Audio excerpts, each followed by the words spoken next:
Hola, ¿qué tal? Buenas tardes. A nombre de GBA Consultoría y Capacitación SC y de la contadora Ángeles Mandujano, quien es la directora de este programa, les doy la más cordial bienvenida a una emisión más del programa de radio vía Internet, Los Mejores Fiscalistas de México.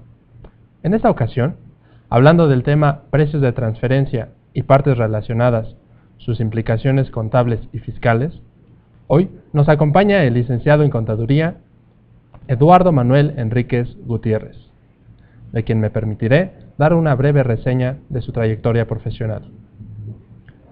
Es licenciado en Contaduría por la Facultad de Contaduría y Administración de la UNAM. En su experiencia laboral, tiene más de 20 años como auditor externo en el despacho Roberto Casas Alatriste, Coopers & Lybrand, ahora PricewaterhouseCoopers. Gerente de finanzas de empresas del área de tecnología y entretenimiento por más de 10 años. Desde hace 5 años, director de auditoría, precios de transferencia y consultor fiscal en GBA Consultoría y Capacitación.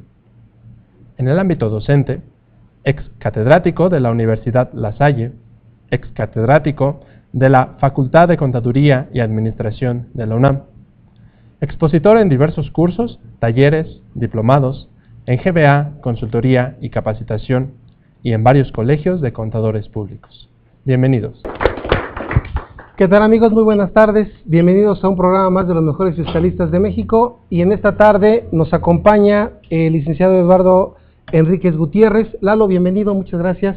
Francisco, buenas tardes. Tú eres de casa, Lalo, y pues qué gusto poder platicar contigo, sobre todo en un tema pues que ya te has más que especializado, ¿no? Fíjate que es muy común en el medio encontrarnos con problemas por estas operaciones entre partes relacionadas, y problemas no por realizar la operación, sino por entender si somos o no partes relacionadas, si requerimos de un estudio de precios de transferencia, las implicaciones contables y las implicaciones fiscales. Creo que todos nos inclinamos un poquito más por las implicaciones fiscales y a veces dejamos a un lado las contables. Por eso me llama mucho la atención tu tema, y pues para empezar a abordarlo, después de agradecerte la participación, yo quisiera que empezáramos por comentarles qué debemos considerar como partes relacionadas. ¿A qué tipo de personas físicas o morales se les considera partes relacionadas, para que de ahí vayamos desmembrando el tema? ¿Te parece bien, Lalo? Perfecto. Nada más, aquí de entrada me gustaría empezar identificando las partes relacionadas de acuerdo con lo que es netamente contable, de acuerdo con las normas de información financiera. De hecho, tenemos nosotros la norma de información financiera C13 específicamente, que habla de partes relacionadas. Bien. Y ahí nos dice quiénes son esas partes relacionadas. Empezamos a ligarlas un poquito, que prácticamente vamos a identificar quiénes son los que hacen la contabilidad, ¿no? Para identificar quiénes serían sus partes relacionadas. De ahí, la norma de información financiera me dice, oye, pues tus partes relacionadas son las que tienen control sobre ti o sobre las que tú tienes control. Okay. ¿Te das cuenta? Aquí todavía no hablamos de una tenencia accionaria, sino hablamos de control netamente. Okay. Esa es la primera parte. La segunda parte también me dice, oye, los administradores, porque llevan el control, los gerentes, yo normalmente trato de identificar dentro de los gerentes que participan en este tipo de operaciones, ¿sí?, al gerente general, el gerente de compras, porque es el que hace las compras para ir viendo precios, el administrativo, el de ventas, que es el que establece los precios de ventas, y no solamente con el público en general, sino de ahí vamos a ir viendo también el establecimiento de esos precios con mis partes relacionadas.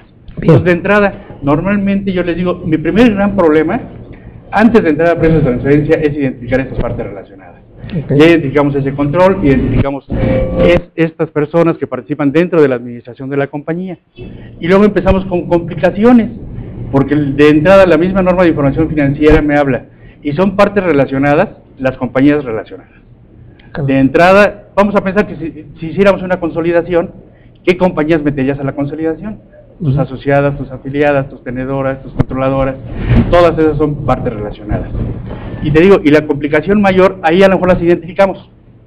Pero ¿qué pasa cuando me empieza a hablar de, es un familiar del director general, es un familiar del administrador, y es un familiar de estos tres gerentes que hemos estado hablando, el gerente general, el de compras y el de ventas? ahí es donde empezamos a tener dudas, ¿no? Claro. ¿Hasta qué parte de familiar? Y luego también te dice, oye, y es familiar hasta el 4º grado. Entonces imagínate todo lo que tienes que hacer para identificar todas las partes relacionadas. O sea, tendrías que estar identificando prácticamente a tu bisabuelito, a tu abuelito, a tu papá. Claro. O sea, toda esa camada que sería prácticamente hacer un árbol genealógico de cada una de estas personas. Entonces ahí es donde identificamos las partes relacionadas.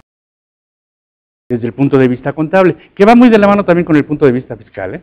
Sí. O sea, prácticamente serían los mismos requisitos, aunque te hace algunas acotaciones. Pero a mí lo que me llama la atención, Lalo, por ejemplo, es la subjetividad del tema control. O sea, ¿qué significa control? Porque sí se oye muy fácil. Oye, ¿tienes control sobre otra? Pero ¿qué debemos entender? Estamos en contabilidad, ¿eh? Por control. ¿Hay alguna forma de definirlo o claro, de entenderlo? De hecho, la norma de información financiera me dice, ¿quién ejerce el control? Básicamente, quien toma las decisiones.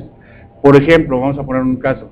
Yo tengo un administrador en una compañía y es el mismo administrador en otra compañía.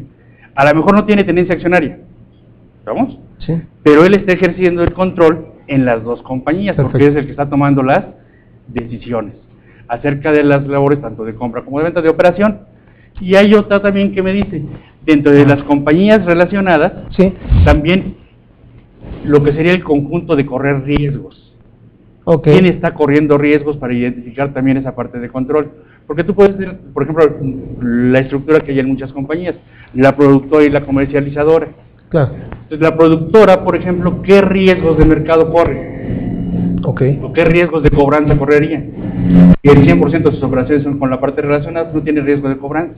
El riesgo de cobranza se le traslada a la compañía que realiza las ventas, porque ella es la que tiene que hacer las labores de cobro. Okay. Entonces, mucho también, aquí lo podremos, para que nos quede un poquito también más claro, hablamos del control exactamente en los mismos términos que te hablan para ver si calificas para efectos de dictamen fiscal. Okay. Para identificar el control entre las operaciones, quién toma las decisiones, quién tiene la tenencia accionaria, entre otros. Porque ahí yo te quería comentar, si una empresa, por ejemplo, tiene operaciones únicas, ni siquiera preponderantes, únicas, tu único proveedor soy yo y mi único cliente eres tú, ¿hay control? Claro que sí, y somos partes relacionadas. Eso es lo que... También hay que identificar, ok, entonces no hay ni tenencia accionaria, no hay ni administración común, nada. Pero ¿qué pasa cuando yo tomo la decisión de dejarte de vender? Claro. Lo que pasa con las franquicias, por ejemplo. ¿Qué pasa si te quito la franquicia? ¿Qué pasó con tu negocio? Entonces es totalmente una parte relacionada. O sea, en una franquiciante y una franquiciataria necesariamente habría partes relacionadas. Claro. Aún y cuando nada más eres mi franquiciante desde el punto de vista del derecho que me das de explotar tu marca. Claro. Pero yo tengo operaciones con otro sí, con terceros. Con terceros, ¿no? Así. Aún así seguiría siendo por control mi parte relacionada. Exactamente. Fíjate, por eso te decía que el alcance es importante, ¿no? De control, porque nos vamos a encontrar con este término tanto para efectos contables como para efectos fiscales. Para efectos fiscales. Ok, entonces dejaríamos sentado que de acuerdo a la NIF C13 hablamos de 3 puntos. Hablamos de control, hablamos de administración, claro, y hablamos también de lo que sería, me hablabas de un tercer punto que es que ni siquiera, que pareciera que es lo mismo, ¿no? Que es la relación que puede llegar a ser hasta familiar. Así es. Okay, eso es desde el punto de vista contable. Y exactamente lo mismo fiscal, ¿eh? Los artículos de la Ley de Impuestos sobre la Renta hacen exactamente la misma mención. ¿También a familiares dentro del punto de vista de morales? También desde el punto de vista de morales. Incluso aquí, si nos remitimos un poquito a Ley del Impuesto sobre la Renta, personas físicas, artículo 106, me hace una revisión. Me hace una aclaración y una revisión. Me dice, para ver quiénes son las partes relacionadas de las personas físicas con actividad empresarial, nos tendríamos que estar remitiendo a legislación aduanera. Okay. Y ahí, una vez que vamos a legislación aduanera, me hace la aclaración, por ejemplo, exactamente lo que hemos estado hablando ahorita, me dice la esposa, por ejemplo, la concubina, que no es la amante, sino la concubina.